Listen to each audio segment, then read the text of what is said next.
Dwi'n mynd I adrodd stori am drachwant ac anlwc. Un all ddigwydd I chi neu bobl chi'n ei nabod. Nawr, mae nifer o ffyrdd o gael gafel ar arian, a'n gallach na'i gilydd. Yn fy nghyfnod I, roedd ein harian I gyd yn mynd ar gawl, cwrw a sgidiau mawr. A mae pobl yn gwario arian ar bob math o bethau y dyddiau hyn. Bwyd, rhent, dillad, dŵr, trydan a'r pethau iach eraill I gyd. Rhaid I rieni a phobl eraill ddod o hyd i'r arian I dalu am yr hyn sydd angen arnyn nhw a cheisio peidio a gwario mwy na'r hyn sydd gyda nhw. Nawr, dwi ddim yn gwybod beth mae'ch rieni chi wneud, ond yn fy stori I, rhywun fath a phob stori dda arall, o'r môr mae'r arian yn dod, gan bysgod. Ddim yn hir iawn yn ôl, mewn lle yn bell i'r de o'r fan hyn. Roedd yna bengwyn.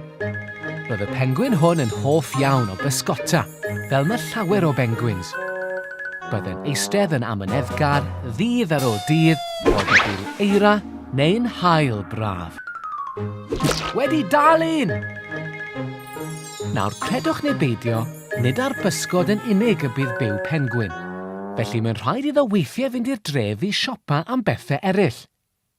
Roedd pobl eraill oedd ag awydd pysgod, felly dyma'r pengwyn yn cyfnewid peth o'i bysgod am arian. Ac yn defnyddio'r arian yma I dalu am y pethau eraill oedd angen arno.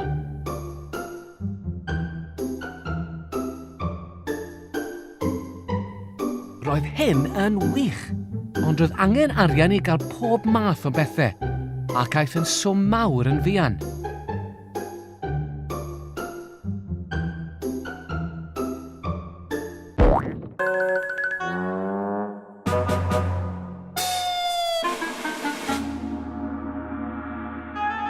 Ar ddiwrnod tebyg I bob diwrnod arall, cododd pengwyn yn gynnar. Roedd yn fore oer, ond oedd dim ots gan pengwyn, roedd e'n hoffi mynd mas. Newydd eistedd I gychwyn ar ei waith yr oedd pan ddigwyddodd rhywbeth.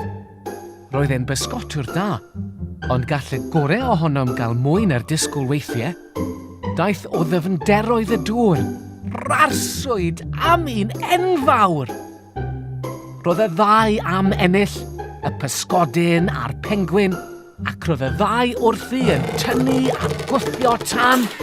Crac! O diar am drwbl!